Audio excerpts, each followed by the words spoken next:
ये हमारा शिवा है पूरी दुनिया में कि सिर्फ और सिर्फ रसूल पाक की गुलाम कौम ऐसी है जो 1 मिनट में पूरा सन्नाटा तारी कर सकती है। किसी ने एक साहब से पूछा था, वेल ट्रेन्ड फौज जो होती है, चाहे वो अमेरिका की हो कि रशिया की हो कि जापान की हो, चाइना की हो, उनसे पूछा गया कि अगर 10,000 फौज को सफों में खड़ा करना हो और उनको रेडी करना हो तो आपको कितना टाइम लगेगा?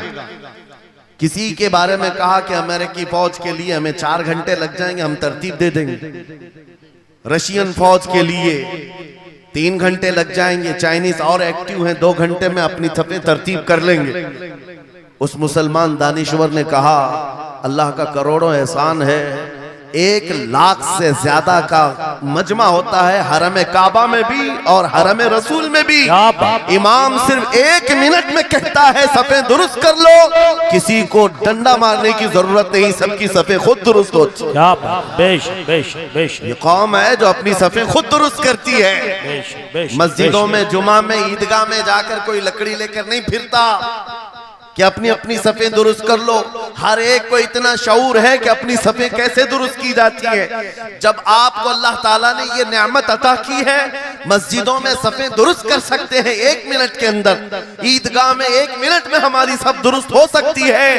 ऐ नौजवानों, दुनिया को ये बताओ, सिर्फ मस्जिद और ईदगाह नहीं, दुनिया के हर मैदान में हम अपनी सफे दुरुस्त कर सकते हैं। सुभान अल्लाह, हर मैदान में हमारी सब दुरुस्त हो सकती है। ये अल्लाह की तरफ से दी हुई बहुत बड़ी नेमत है। बस अब मजमा जो खामोश है और मुतवज्जे है, अब मेरी बात को आगे मैं बढ़ाता हूं, तवज्जो से सुने। कुरानी उलूम के मुताल्लिक आपके सामने चंद बातें रखूंगा, इसलिए कि मुझे कहा गया बड़ा पढ़ा लिखा मजमा है और मुसलमान के लिए पढ़ा लिखा होना बहुत लाजिम है, इसलिए कि जिहालत इस्लाम का अपोजिट है। जिहालत इस्लाम का अपोजिट है। आपको एक बात मैं बताऊं, जब भी कहा जाता है दौरे इस्लाम, यानी हुजूर सल्लल्लाहु अलैहि वसल्लम की आमद के बाद के हालात को दौरे इस्लाम कहते हैं, उससे पहले वाले जमाने को दौरे जिहालत कहते हैं।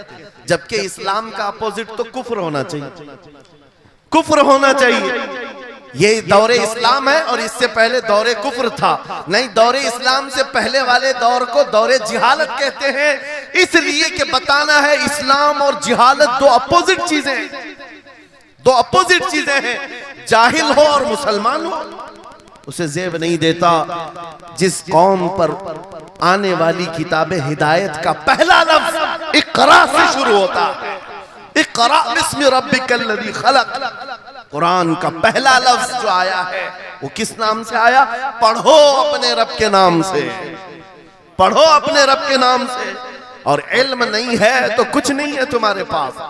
इमाम गजाली तो फरमाते अन्नासु कुल्लुहुम मौता इल्लल उलमा, ये सारे इंसान मुर्दा है, जिंदा अगर कोई है तो इल्म वाला है, इल्म वाला जिंदा है। और जिहालत की तारीकियों में भटकने वाले की मिसाल ऐसी ही है जैसे अंधेरी कोठरी में बैठा हुआ है, कहीं रोशनी का आने का इंतजाम नहीं, उसके सामने हलवा रखो कि गोबर रखो, दोनों बराबर है।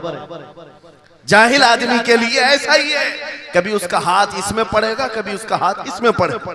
जब नजर नहीं आ रहा है तो हलवा को गोबर समझकर खा लेगा और कभी गोबर को हलवा समझ के खा लेगा, गलाजत उसके लिए बराबर हो जाएगी। लेकिन इल्म को कहा गया अल इल्मु नूरुन, इल्म रोशनी है। जिसके पास इल्म आता है वो तमीज सीख जाता है, उसके पास अखलाक आ जाते हैं, वो हलाल और हराम के फर्क को समझने लगता है, बुरे और अच्छे के दरमियान फर्क मालूम होने लगता है।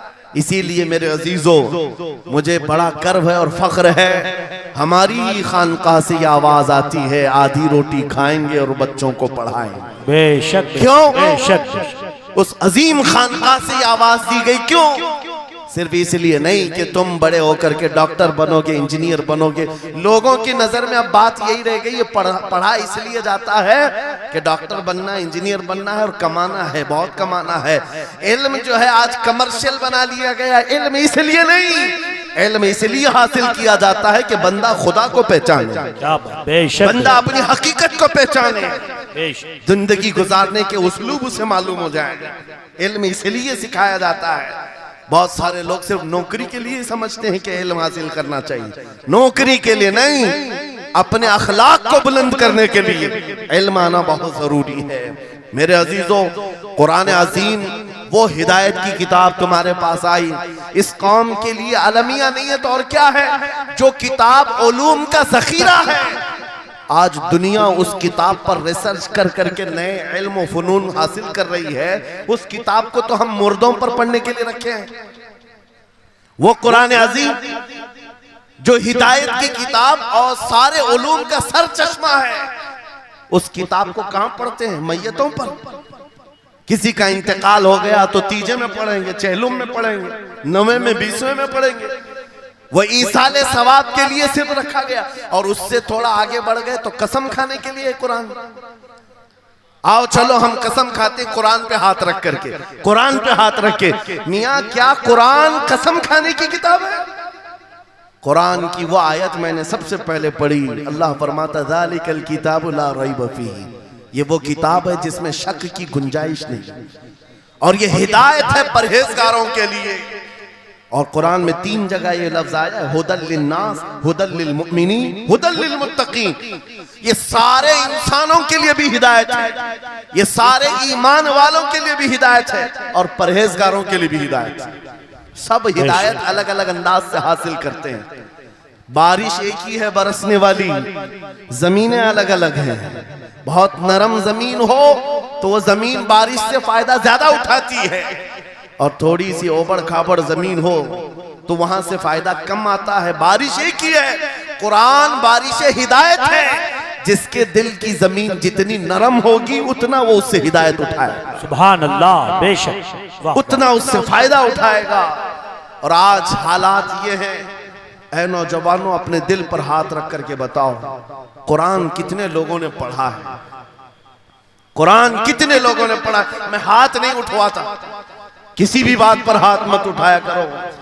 ना ही झूठे हाथ उठाना है, ना सच्चे हाथ उठाना है, ना ही किसी और को शर्मिंदा करना है। अपने दिल पे हाथ रख करके बताओ कुरान कितनी मर्तबा पढ़ लिया। क्योंकि कुरान पाक, बहुत सारे लोग ये समझते हैं मदरसे में बचपन में एक बार पढ़ लिया तो उसका हदिया हो गया, खत्म हो गया है, अब इसके बाद फिर हमारी मैयत पे ही पढ़ा जाएगा। इसलिए तो कुरान के उलूम से नावाकिफ हो गए।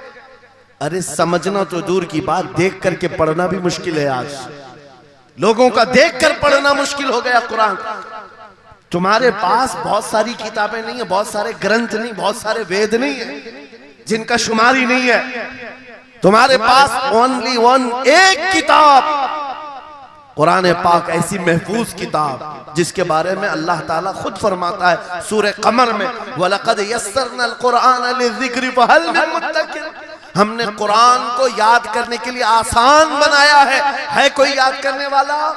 4 बार ये आयत अल्लाह ताला फरमाता है कोई याद करने वाला? अल्लाह जब फरमा रहा है कुरान आसान है तो कौन कहता है ये मुश्किल है?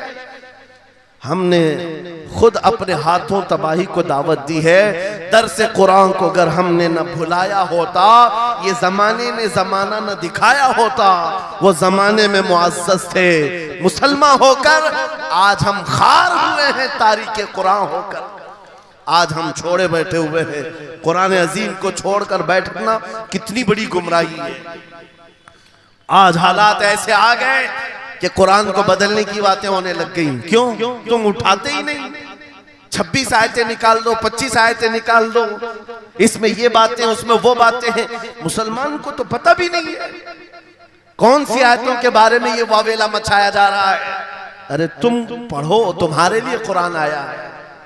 ये जितनी भी कॉन्फ्रेंसें हैं, मैं समझता हूं इसके बदले हर जगह सुबह व शाम कुरान पढ़ने और पढ़ाने का इंतजाम हो जाए। इस तरह के हजारों जलसों से वो अफजल है। क्योंकि ये मैं नहीं कह रहा हूं, मेरे आका फरमाते हैं खैरुकुम मन तअल्लमल कुरान व अल्लमा, तुम में से सबसे बेहतरीन आदमी वो है जो कुरान सीखे और दूसरे को सिखाए। बेशक बेशक, सबसे बेहतरीन आदमी वो है। कुरान को सीखे और दूसरे को सिखाए। आज नौजवानों के अंदर एक बड़ी तादाद मुझे देखने को मिलती है, उनको छोटी छोटी सूरतें भी नहीं मालूम, कुरान देख करके पढ़ना भी नहीं आता। बचपन में हमारे माँ बाप ने हमको सीने से लगा करके कुरान मदरसा भेजने की आदत डाली थी, और जब स्कूल जाते थे तो बस्ता पीछे लगा के जाते थे। पता होगा, स्कूल जाते हैं तो बस्ता पीछे रख के जाते हैं, और कुरान पढ़ने के लिए जाते हैं तो सीने से लगा के जाते हैं। ये हमेशा से एक रीत रिवाज चला, बुजुर्गों का डाला हुआ कि बेटा कुरान हमेशा आगे होगा। लेकिन शऊर आने के बाद तुमने कुरान को पीछे डाल दिया, पीछे को आगे कर दिया। कोई इल्म ऐसा नहीं जो कुरान में मौजूद नहीं, कोई इल्म ऐसा नहीं। वला रतबिन वला याबिसिन इल्ला फी किताबिन मुबीन। मेरा मौला फरमाता है कोई खुश्की और तरी की बात ऐसी नहीं जो हमने कुरान में ना बयान की। वनज़्ज़लना अलैकल कुरान तिबयानन लिकुल्लि शै। रब फरमाता है हमने कुरान में हर चीज का वाज़ेह बयान उतारा है तुम पर। और सैयदना अब्दुल्लाह इब्न अब्बास मुफस्सिरीन के सरदार रसूल पाक सल्लल्लाहु तआला अलैहि वसल्लम के चचेरे भाई हजरत अब्दुल्लाह बिन अब्बास कहते हैं लौ ज़ाअली इक़ालु बईरिन लवजदतुहु फी किताबिल्लाह। कहते हैं अगर मेरे ऊंट की नकील की रस्सी भी गुम हो जाए मैं उसको किताबुल्लाह कुरान में ढूंढ लूंगा। क्या बात, वाह वाह वाह वाह। मैं उसको कुरान में ढूंढ लूंगा। उनके पास उलूम कुरान थे। और आप क्या समझते हैं कुरान में क्या नहीं है? साइंस की वो इजादात को अगर आप लेकर के बैठे, मैंने अपना पूरा बयान रिकॉर्ड किया है 2 साल कबल ही। यहाँ वक्त की किल्लत है, मैं आपके सामने अर्ज करता हूँ 16वीं सदी के बाद या 18वीं सदी के बाद साइंस की तरक्कियात ने अपना पैर जमाना शुरू किया है इस रुए जमीन पर, जबकि मेरे मुस्तफा करीम सल्लल्लाहु तआला अलैहि वसल्लम की जुबान अक़दस से निकले हुए कलमात जो कुरान में मौजूद हैं, उठा और मैं बताता हूँ हर चीज का इल्म कुरान में मौजूद है। जब कोई सोनोग्राफी का इंतजाम नहीं था, ना सिटी स्कैन हो सकता था, ना एक्सरे का कोई इल्म किसी के पास था, उस वक्त कुरान कह रहा है एम्ब्रियोलॉजी के बारे में। क्या बात, एम्ब्रियोलॉजी क्या है? बच्चा पैदा होने की जो उसके नशो नुमा की जो मुद्दत होती है, किस तरह पेट में बच्चे की तख्लीक होती है। कुरान में मौला फरमाता है सुम्मा जअलनाहु नुतफतन फी क़रारिन मकीन सुम्मा खलक़ना नुतफत अलक़तन फ़खलक़ना अलक़त मुदग़तन फ़खलक़ना मुदग़त इज़ामन फ़कसौना इज़ाम लहमा सुम्मा अंशअनाहु खल्क़न आख़र फ़तबारकल्लाहु अहसनुल ख़ालिक़ीन। मौला फरमाता है हमने नुतफे से अलका बनाया। नुतफा क्या है? स्पर्म का वो एक कतरा जो मर्द के जरिए से औरत के रहम में जाता है, उसके बच्चे की थैली में जाता है, एक नुतफा, एक बूंद, जिसको नुतफा कहा गया है। मौला फरमाता है हमने नुतफे से अलका बनाया। अलका किसको कहते हैं? साइंस में पढ़ने वाले अगर स्टूडेंट्स हो तो समझ जाएंगे। अगर कोई मेडिकल साइंस का कोई स्टूडेंट है तो उसे मालूम होना चाहिए एम्ब्रियोलॉजी में चिपचिपा हुआ च्युइंगम जो होता है उसको अलका कहते हैं अरबी में। और आज साइंस ये कहती है कि पहले बाप के नुतफे के एक कतरे से एक छोटा सा खून का टुकड़ा बनता है जो चिपचिपा होता है, फिर उसके बाद एक गोश्त का टुकड़ा होता है, फिर उसके बाद उसमें हड्डियां बनती हैं, फिर उसके बाद उस पर चमड़ियां आती हैं, फिर उसके बाद उसकी आंखें, सारी चीजें बन जाती हैं। ये प्रोसेस है 9 महीने माँ के पेट में, और हर एक के वीक्स गिने हुए हैं।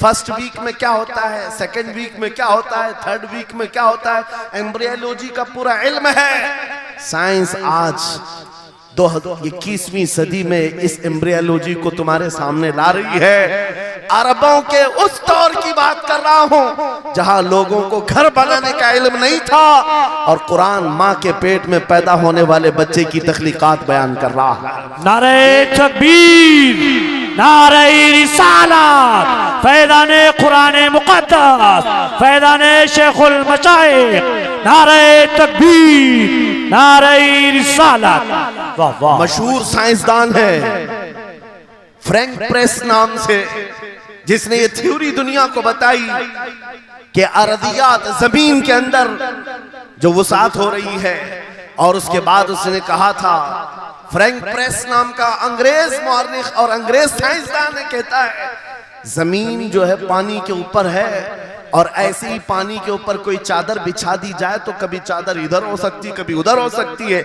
इस चादर को मजबूत रखने के लिए इस पर पहाड़ों का होना बहुत जरूरी है।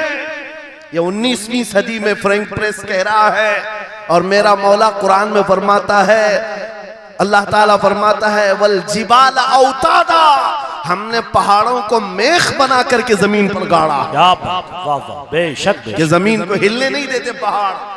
अरदियात का इल्म, एस्ट्रोनॉमी के बारे में, एस्ट्रोलॉजी के बारे में कुरान में मौजूद उलूम आप पढ़ो।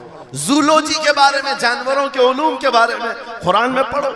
रब ताला परिंदों के उन अशकाल के बारे में बयान फरमा रहा है, ये झुंड के झुंड जाते हैं, जमात की जमात होती हैं। चूंटियों के बारे में पूरी सूरह मौजूद है, इनके खाना तकसीम करने का तरीका क्या है, इनके एक दूसरे को पुकारने का तरीका क्या है, इनमें जब एक चूंटी मर जाती है तो उसको दफनाने का तरीका क्या है।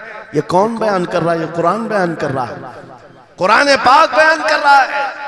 जब तरक्कियात इस कदर आगे आ गई कि मशीनों के सहारे से आज जर्रे को देखा जाता है, परखा जाता है, और फिर दुनिया को बताया जाता है ये हमारी तहकीक है, और कुरान उस जमाने में बयान कर रहा है। मेरे अजीजों, एक बात बताता हूँ, 18वें पारे में सूरह नूर में एक आयत आई है, उस आयत के बारे में मैं बताता हूँ बाद में। लेकिन 18वीं सदी में एक साइंसदान जो अमेरिका की सफर पर था, उसने अटलांटिक ओशियन में एक जगह ऐसी देखी जहां पर इतना अंधेरा है कि हाथ निकालो तो भी नजर नहीं आए, सूरज की रोशनी भी नहीं पड़ती। वापस आकर के उसने कहा मैंने एक ऐसी जगह दरियाफ्त की है जहां सूरज की रोशनी ही नहीं पड़ती और अपनी आंखों को कुछ नजर नहीं आता। अगर हाथ निकाल करके देखो, समंदर के बीचों बीच अटलांटिक ओशियन, ये कोई तालाब का नाम नहीं है। ये लंबा सफर तय करके कोई एक जगह को ढूंढ लिया एक साइंसदान, और आकर के दुनिया को बता रहा है मैंने एक ऐसी जगह मालूम की जहां पर खूब अंधेरा होता है, हाथ भी नजर नहीं आता। जब वो आकर के बताता है